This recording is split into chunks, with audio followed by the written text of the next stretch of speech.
नमस्कार देवी और सज्जनों, मैं हूं A K. Samrat. Welcome to my YouTube channel mathematics by A K.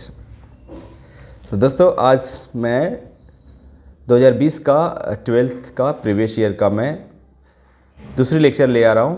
ठीक है, तो जिसमें से पहली लेक्चर में मैं 25 तक पढ़ा चुका हूं, तो है ना, आज 26 से मैं करवाऊंगा आपको। 25 तक जनरली मैं कल ही पढ़ा दिया था। लेक्चर 1 में मैं बोला था 25 का ही क्वेश्चन रहेगा, ताकि वीडियो ज़्यादा लंबा ना हो। ठीक है, मैं 25 मिनट के अंदर ही 25 सवाल निपटा देता हूँ। ठीक है, ताकि आपको भी ज़्यादा कोई परेशानी ना हो। तो चलते हैं, हम लोग शुरुआत करते हैं बिना बकवास किए हुए। तो आते हैं 26 नंबर क्वेश्चन। 26 नंबर क्वेश्चन आप देख पा रहे हैं कि इंटीग्रेशन ऑफ cos 7x। तो आपको पता होना चाहिए कि cos x का जो इंटीग्रेशन होती है वो, ठीक है, सिंपली होती है sin x। ठीक है, किसी कंफ्यूजन के कारण माइनस लगा देते नहीं, वो डिफरेंशिएशन होता है cos x का माइनस sin x। ठीक है, लेकिन इंटीग्रेशन cos x का sin x होता है। ठीक है, तो बोलिए सर, लेकिन यहाँ पे तो 7x से कोई दिक्कत नहीं है। इसी की तरह इसको आप डिफ्रेंशिएट करो, जब लीनियर ये हो तब, जब ये लीनियर हो तब तो कोई बात नहीं, ये हो जाएगा आपका कितना, sin 7x। लीनियर है तो जो भी है, और सिर्फ क्या करेंगे, लास्टली कोफिशिएंट से डिवाइड कर देंगे। जो x की कोफिशिएंट है, तो x की कोफिशिएंट 7 है, तो आपको 7 से डिवाइड कर देना अब प्लस c, यानी ये हो जाएगा। यानी ये कौन सा हो जाएगा, sin 7x बाई 7 और प्लस k, मतलब c के जगह k हम दिए या c दें, कोई दिक्कत नहीं, कोई कांस्टेंट ही रहता है तो आप k भी दे सकते हो, कोई इशू नहीं। ठीक है, तो 26 नंबर आपको समझ में आ गया। e to the power x का इंटीग्रेशन जो होता है e to the power x ही होता है, डिफरेंशिएशन भी e to the power x ही होता है। तो भैया e to the power x का कहना है कि हम हैं e to the power x, हमको डिफरेंशिएट करो चाहे इंटीग्रेट करो, हम रहेंगे e to the power x ही। ठीक है, e to the power x और प्लस k या c, है ना, कहीं कहीं आपको c मिलेगा k के जगह, तो कोई दिक्कत नहीं, कोई इशू नहीं, आपका ऑप्शन ये हो जाएगा। ठीक है, चलिए नेक्स्ट क्वेश्चन नंबर 28 अगर देखेंगे तो आप पहले इसको टेंशन ना लें, इसको पहले फैक्टराइज कर दें, न्यूमरेटर वाली की, ये वाली की पहले फैक्टराइज कर दें। ओके, तो आप देख पाएंगे कि एक्स स्क्वायर को हम लिख सकते हैं x square minus 3x minus 2x जी प्लस 6 और बाई x माइनस 2, ताकि ये रेड्यूस हो जाए, है ना। तो यहाँ पे आप देख पाओगे, तो इसको हम लिख कर सकते हैं x माइनस 3 एलसीएम, है ना, x कॉमन लेंगे तो x माइनस 3 बचेगी, यहाँ से माइनस 2 कॉमन लेंगे तो ऑब्वियसली x माइनस 3 हो जाएगा, और नीचे है आपका x माइनस 2। और आप देख पाओगे कि x माइनस 3 ऊपर न्यूमरेटर में x माइनस 3 कॉमन लेंगे तो बच जाएगी x और माइनस 2 और x माइनस 2। ठीक है, तो x माइनस 2 और x माइनस 2 खत्म हो जाएगी, तो बचेगी क्या, x minus 3, basically x minus 3। ठीक है, x माइनस 3 का इंटीग्रेशन कर दो, मतलब इतना कट कर तो आया बेसिकली x माइनस 3 ही ना, अब इसका इंटीग्रेशन कर दो तो हो जाएगा एक्स स्क्वायर, x का हो जाएगा, जो पावर रहता है उसमें से एक ऐड हो जाती है, यानी x की पावर 2 हो जाएगी, बाई 2 हो जाएगी, अब माइनस 3x हो जाएगी। ठीक है, आपने अगर बेसिक पढ़ा होगा तो ये, तो x square by 2 minus 3x और प्लस के, तो ऐसा कौन सा ऑप्शन है, आप देखिए, x square by 2 minus 3x plus K, ये आपका बी हो जाएगा। ठीक है, 29 नंबर चलिए, sec x का डायरेक्टली होता है log sec x plus tan x। ठीक है, इसको याद ही रखिए, क्या फ़र्क पड़ता है ना। sec x का क्या होता है, log mod of sec x plus tan x। Okay, और प्लस के, तो आपका सी ऑप्शन हो जाएगा। cos स्क्वायर का तो नहीं होता है डायरेक्टली, लेकिन आप एक काम करेंगे, एक फॉर्मूला बहुत ही इंपॉर्टेंट था, 1 प्लस कॉस एक्स 2x का फॉर्मूला होती है आपका 2 cos स्क्वायर x। ठीक है, तो ये 2 को इधर ले आइएगा। ठीक है, तो यहाँ से इधर आ जाएगा, यानी 2, यानी ये हो जाएगा, यानी cos स्क्वायर की जगह a लिख देंगे, क्या लिख देंगे, 1 प्लस कॉस 2x बाई 2। अब हम उसको नहीं इंटीग्रेशन करके इसको हम इंटीग्रेशन कर देंगे, तो क्या दिक्कत है बताइए, है ना, ये हो जाएगा।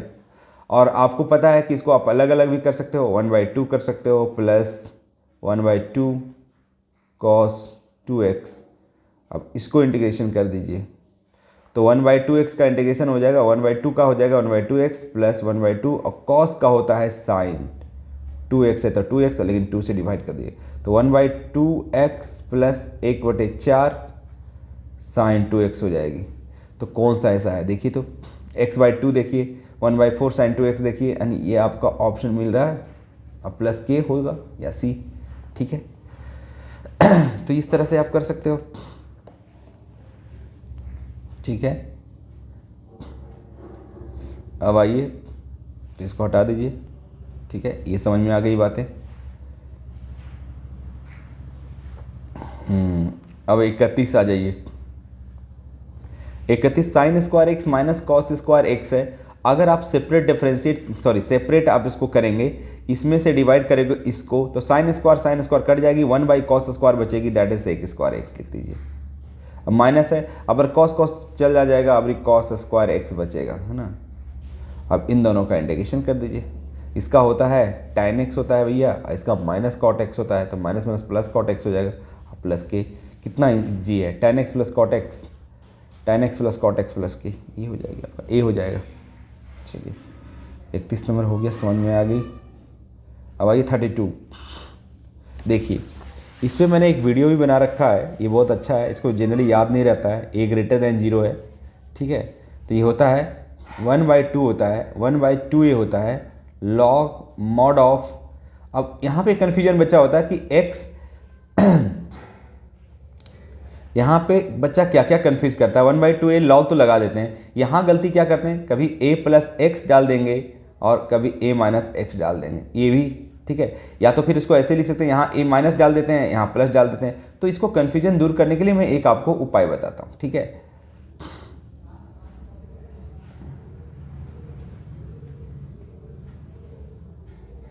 ठीक है, देखिए क्या होता है, ये मान लो लड़का है, ये क्या है,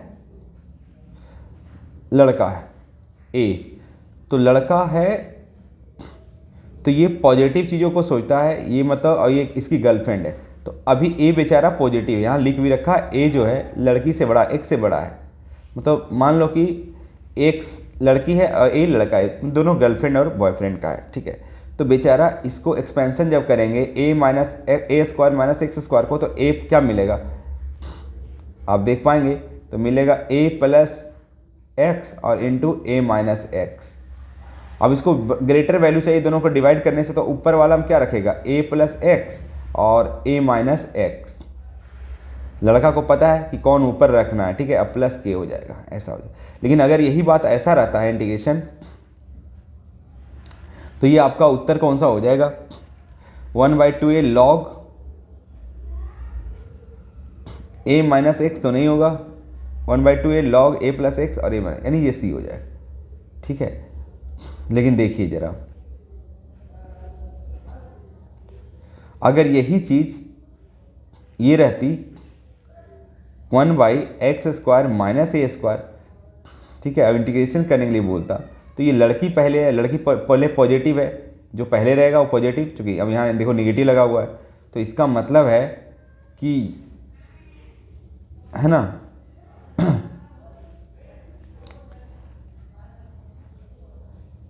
x² माइनस ए स्क्वायर, तो आपको समझ में आ गया कि अब लड़की पॉजिटिव है तो ये अपना मन से सोचेगी, ठीक है।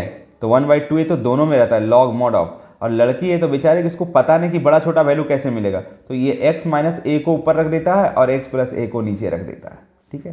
तो ये लड़की वाली हो जाएगी, यानी जब ऐसा रहे तो ऐसा हो जाएगा, और जब ये रहेगा तो ये हो जाएगा, ठीक है। चलिए आगे,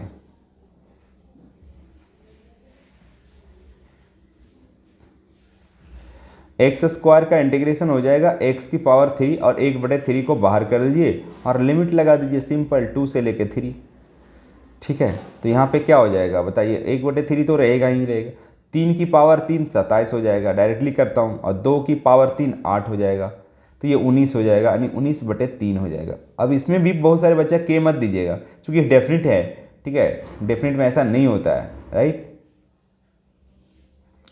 तो 19/3 ये आपका 19 बटे क्या हो जाएगा 3 आंसर हो जाएगा, ठीक है इसका। अब देखिए ये भी मैं बता चुका हूँ, इस पे 34 नंबर बहुत ही बढ़िया कॉन्सेप्ट है, ठीक है। देखिए अगर ऐसा है कि लिमिट एक प्रॉपर्टी है माइनस ए से लेकर ए और एफ ऑफ एक्स, ठीक है, और डी एक्स, ये जीरो होगी कब, जब F of minus x equal to F of minus F of x हो जाए, मतलब ऑड हो जाए। अगर ऑड होती है तो वो निगेटिव, तो जब पावर ऑड रहेगा तो ये फंक्शन साइन ऑड ही होगा, तो इसका वैल्यू ऑलवेज जीरो हो जाएगा, ठीक है। अब नहीं तो चेक कर सकते हो, एफ ऑफ माइनस एक्स निकालिएगा तो माइनस एफ ऑफ एक्स निकल जाएगी, ठीक है। और 35 नंबर भी देखो कितना आसान है, tan inverse x plus cot inverse x that is pi by 2 होता है, पाई बाय 2 का हो जाएगा आपका, ये पाई बाय 2 का इंटीग्रेशन हो जाएगा, और 0 से लेके 1 और डी एक्स, तो आपको पाई बाय 2 तो कांस्टेंट है तो x हो जाएगा, ठीक है, और ये हो जाएगा 0 और 1, तो 1 माइनस 0 1 ही हो जाएगा, नहीं दैट इज पाई बाय 2 ही हो जाएगा, इसका भी पाई बाय 2 ही हो जाएगा, ठीक है। चलिए नेक्स्ट 36 का देखिए, अवकलन समीकरण इतना का डिग्री, डिग्री क्या होता है वो समझिए। डिग्री होता है जो ऑर्डर, देखना पहले ऑर्डर किसको बोलते हैं, जो सबसे हाईएस्ट ऑर्डर है। तो यहाँ मतलब ऑर्डर का मतलब क्या, d y by d x का मतलब क्या समझते हो, फर्स्ट ऑर्डर, एक ऑर्डर, एक बार डेरिवेटिव किया गया है 1, ठीक है, 1 डेरिवेटिव है ना, फर्स्ट डेरिवेटिव को हम लोग बोलते हैं कि ये ऑर्डर 1 का है। अगर 2 बार डिफरेंशिएट किया रहेगा तो समझो डबल डेरिवेटिव, तो यहाँ तो 3 बार मैक्सिमम है, तो जो सबसे हाईएस्ट रहता है ना उसी को हम लोग टारगेट करते हैं, ठीक है। तो सबसे हाईएस्ट वाले तो यहाँ तो 2 बार डिफरेंशिएट किया गया, यहाँ 1 बार किया गया, तो सबसे हाईएस्ट डेरिवेटिव यहाँ पे 3 है, ठीक है। तो जब 3 है तो वही हमारा ऑर्डर होगा, लेकिन आपसे पूछा है डिग्री, तो वही जो हाईएस्ट ऑर्डर है उसी पे देखना है कि कितना डिग्री है। अरे कुछ नहीं तो 1 तो है, तो डिग्री यहाँ पे 1 होगा। ऐसा नहीं कि मार देना यहाँ पे 2 तो है ही नहीं, सॉरी, यही डिग्री मार देना, 3 मार देना, ऐसा नहीं मारना, ठीक है। तो आपको यहाँ पे 1 डिग्री होगा, ठीक है। चलते हैं नेक्स्ट 37, अवकलन समीकरण इतना का ऑर्डर, अगर पूछा ऑर्डर तो देखिए यहाँ पे 2 बार डिफरेंशिएट किया गया है, यहाँ पे 3 बार नहीं है, यहाँ पे 1 ही बार किया, ये पावर है, ठीक है। डिफरेंशिएट का मतलब यहाँ डी स्क्वायर, अगर डी ऐसा रहेगा डी बाई डी एक्स तो 1, और D square by d x square तो 2, D cube by d x cube तो इसका मतलब 3, इस तरह से होता है, ठीक है। तो ये आपको पता चल गया। तो यहाँ पे जो ऑर्डर होगा वो 2 ऑर्डर का है, देख लीजिए यहाँ पे, ठीक है, तो ऑर्डर 2 हो जाएगा। 38 देखिए, इसको ये वेरिएबल सेपरेबल कर दीजिए, ये जो है 1 बाई बाई स्क्वायर है, आप इसको इधर ले आइए, तो 1/1 प्लस बाई स्क्वायर और d y equal to 1/1 plus x square और डी एक्स हो जाएगा। और क्या करो, और इंटीग्रेट कर दो आप, तो ये हो जाएगा आपका tan इनवर्स बाई, और इधर हो जाएगा tan इनवर्स एक्स और इक्वल प्लस सी, ठीक है। तो यहाँ पे देख पाओगे ये हो जाएगा tan inverse y equal to tan inverse x plus directly ये आ गया, ठीक है। तो 38 नंबर ये हो जाएगा। आइए 39, ये है समाकलन गुणांक है, the integrating factor of the differential equation, ये इसको बोलता है linear differential equation. Linear differential equation का मतलब क्या होता है कि d y by d x plus p y equal to q के फॉर्म में होना चाहिए, जहाँ पी और क्यू जो होना चाहिए, पी और क्यू बिलोंग्स टू कांस्टेंट। क्या होता है, कोई भी रियल नंबर कांस्टेंट मान लो, या तो फिर होता है पी और क्यू, है ना, ये कोई फंक्शन होना चाहिए, एक्स में फंक्शन होना चाहिए। क्या चीज़ में होना चाहिए, एक्स में फंक्शन होना चाहिए। तो यहाँ पे आप देखोगे उसी तरह है कि बाई का कोफिशिएंट यहाँ पे -1 है, कोई दिक्कत नहीं, तो यहाँ इसका मतलब पी का वैल्यू जो हो जाएगा वो -1 हो जाएगा। और क्यू देखिएगा, क्यू पी और क्यू मैंने बोला था एक्स में या तो कांस्टेंट रह सकता है, तो कांस्टेंट है यहाँ पे, बस हमको इसी से मतलब है। अब इसका जो इंटीग्रेटिंग फैक्टर होता है वो होता है integration of e to the power p d x का इंटीग्रेशन, ऐसा। तो जब हम भी करेंगे तो इसको हम करेंगे e to the power integration of -1 d x, तो -1 का क्या होगा, -x हो जाएगा, e to the power -x हो जाएगा, तो e to the power -x integrating factor होगा। इसको बोलते हैं इंटीग्रेटिंग फैक्टर, समाकलन गुणांक, ठीक है, गुणक, समाकलन गुणक, इंटीग्रेटिंग कोफिस फैक्टर, इंटीग्रेटिंग फैक्टर देख लीजिए। तो ये कौन सा होगा, ऐसा कौन सा ऑप्शन है आपको बताइए। सी ही तो है। चलिए हो गया 39। आप उम्मीद करता हूँ कि समझ में आ गया होगा। 40 देखिए, हल कीजिए, अवकलन समीकरण को हल कीजिए भैया। तो ये भी तो लग रहा है उसी तरह है। या फिर अगर आप देखोगे d y by d x, ये लीनियर डिफरेंशियल इक्वेशन है, इसको ऐसे करें और एक से डिवाइड कर दें सभी टर्म में, इसमें भी, इसमें भी, इसमें भी। अगर ऐसा डिवाइड करता हूँ तो आई थिंक ये देखोगे कि -1/x बाई हो जाएगा और इक्वल टू ये हो जाएगा 2x²।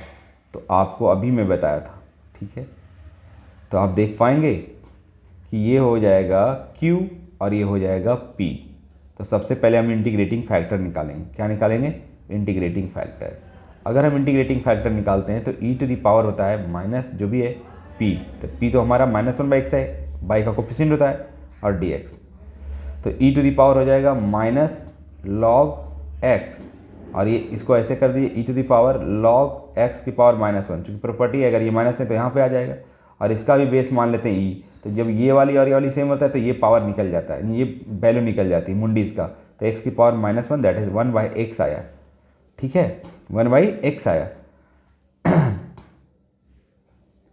और 1/x आ गया इंटीग्रेटिव में, तो इसका जो डिफरेंशियल इक्वेशन होता है वो होता है by into integrating factor. Integrating factor that is 1/x और माइनस इंटीग्रेशंस ऑफ q का मतलब 2x² और इंटू इंटीग्रेटिंग फैक्टर और फिर इसका इंटीग्रेशन, अब बराबर 0 होता है। ये सॉल्यूशन होता है। तो हो जाएगा y/x माइनस ये 2 बाहर आ जाएगी और इसको काट पीट दो, x से x कट जाएगी, 2 बाहर हो जाएगी तो x बचेगी। x का इंटीग्रेशन लगा लो, ठीक है। x का इंटीग्रेशन कितनी हो जाएगी? x²/2 हो जाएगी, यानी फाइनली हो जाएगी y/x माइनस 2x²/2।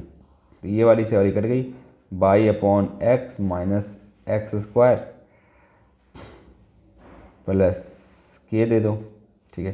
तो ऐसा कौन सा है देखिए, तो ये क्रॉस मल्टीप्लाई कर दिया होगा, y minus x³ plus kx, है ना। तो ये आ जाएगी, उधर चल जाएगी माइनस तो प्लस हो जाएगा, है ना, यानी y बराबर हो जाएगी x³ प्लस kx, y बराबर ये आ जाएगी आपको।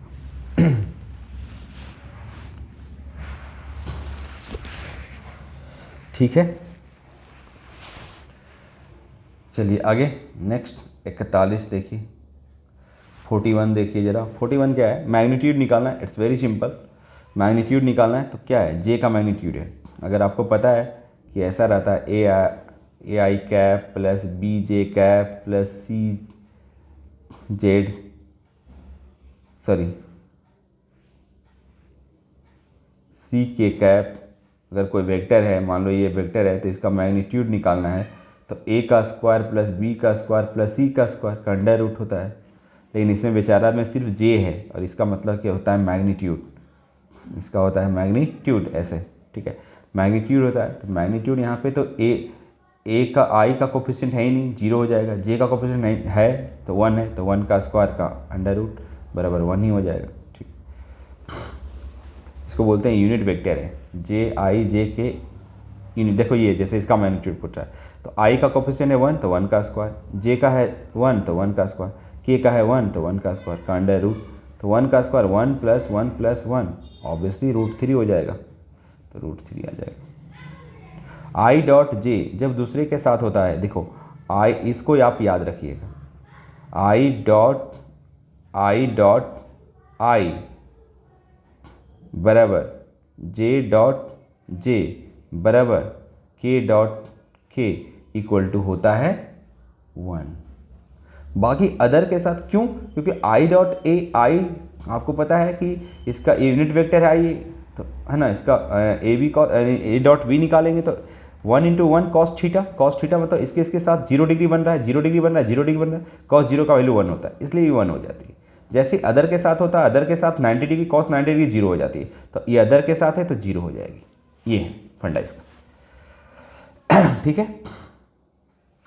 आगे हम लोग करते हैं 44, क्वेश्चन नंबर 44। Very simple. ए क्रॉस ए मतलब ए के साथ 0 डिग्री का एंगल बनेगा, क्योंकि दोनों सेम सेम वेक्टर है तो 0 डिग्री। क्रॉस में साइन थीटा होता है ना, ये क्या होता है a b sine theta, sine theta. तो यहाँ तो ए ही है, दोनों से कोई फर्क नहीं। जैसे ए 0 हो जाएगा तो पूरे को 0 कर देगा, 0 वेक्टर, अब वेक्टर क्वांटिटी देता है तो बाकी को देखने की कोई ज़रूरत नहीं है।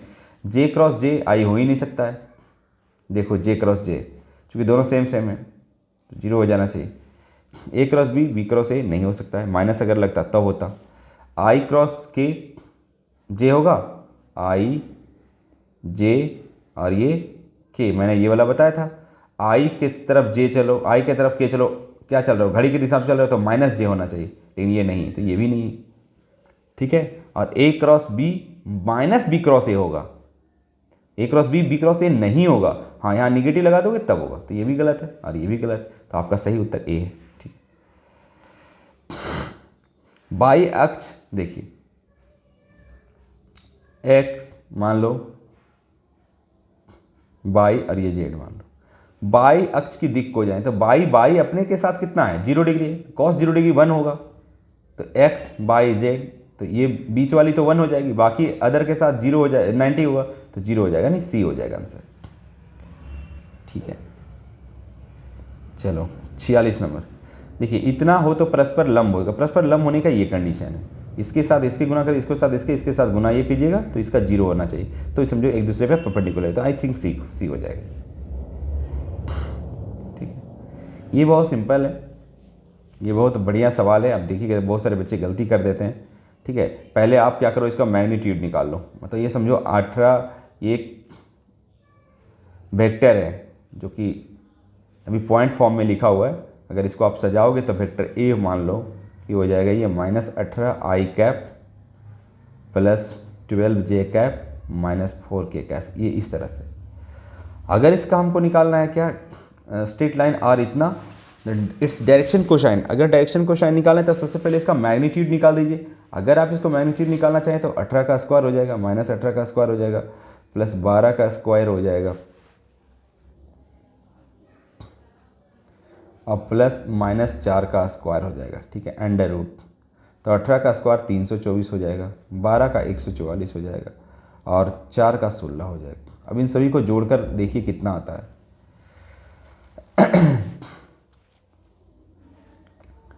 6 4 10, 4 14 4 बाकी 1, 2 4 6 2 8, और ये हो जाएगा आपका 384। तो 384 आएगा।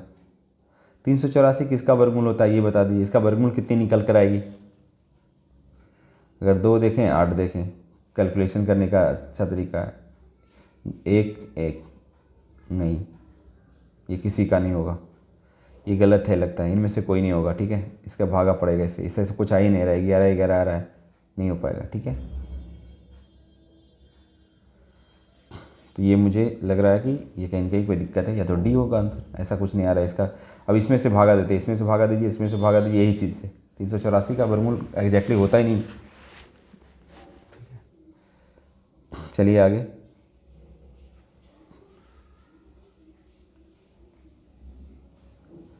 हाँ 48 का है, इतना के बीच न्यूनकोण क्या होगा। इतना के बीच न्यूनकोण क्या होगा, तो आप देखो, मान लो कि एक वेक्टर है, एक वेक्टर आप ऐसे बनाइएगा, हालांकि n वेक्टर होता है, इसको n से रिप्रेजेंट करते हैं, लेकिन चलो मैं मान लेता हूँ कि n1 से हम रिप्रेजेंट करते हैं। ये पूरा n स्ट्रेट लाइन को रिप्रेजेंट करता है, प्लेन का स्ट्रेट लाइन है ना।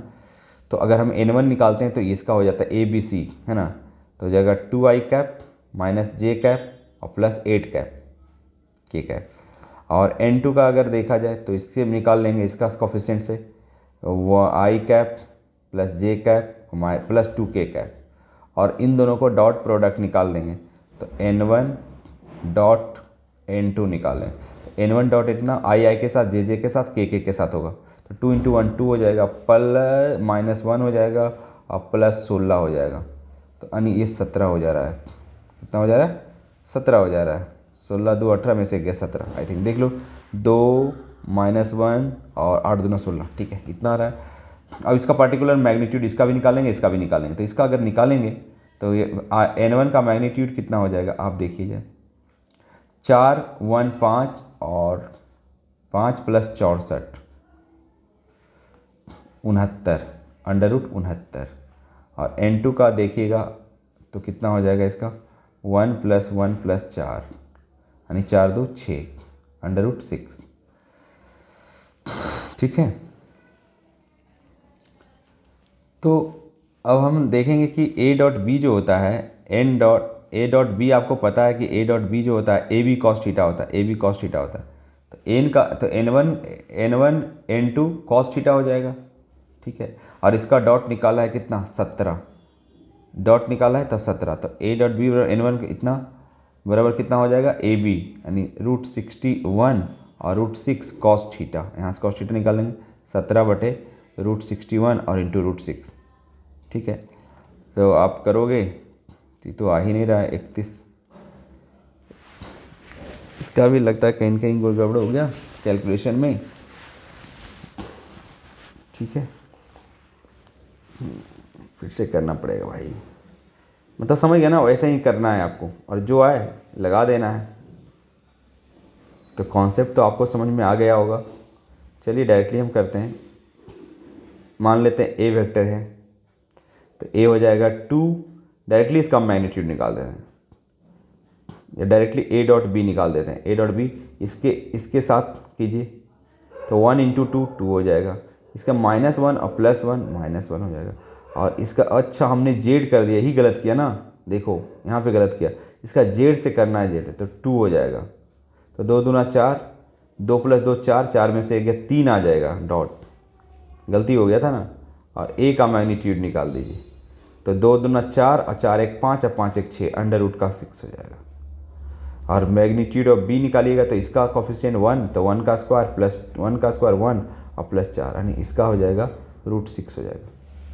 ठीक है, और a.b बराबर इतना, तो a.b होता है a cos theta, ab cos theta, मतलब a √6 cos थीटा बराबर कितना दिया हुआ .3 है ना। तो cos थीटा बराबर कितना होगा 3 बटे कितना √6 हो जाएगा।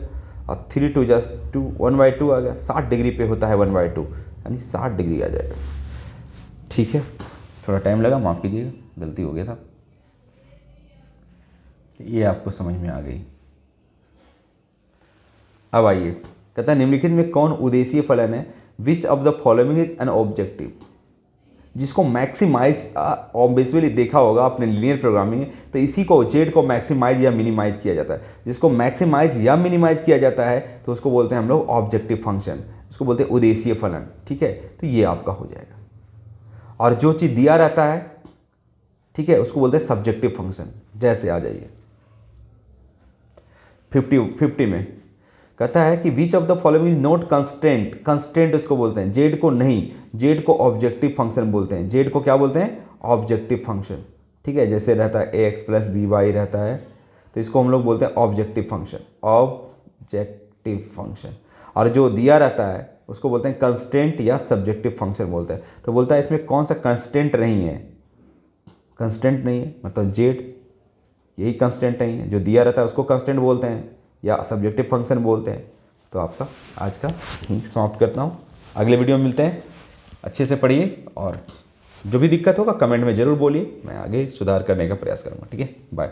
मैं शॉर्ट इसीलिए बनाता हूँ ताकि आपको कोई ज़्यादा लॉन्ग वीडियो देखने से मैं भी देखता हूँ, ऑब्जर्व किया हूँ, तो नींद आती है या तो फिर लगेगा अरे बहुत लंबा है करेंगे बाद में। ऐसे थोड़ा सा 10-15 मिनट 20 मिनट अगर देख लेंगे तो आपका कॉन्सेप्ट भी क्लियर हो जाएगा किस किस टाइप का, कि अगर ऐसा ऑब्जेक्टिव में आएगा तो हम ऐसे बनाएंगे, ऐसे अप्रोच लेंगे, ये सारा मैं बता दिया हूँ। ठीक है, चलिए एग्जाम आते आते मैं करवा दूंगा 2-3 सेट 4 सेट मैं बोला हूँ। चलिए ठीक है, बाय।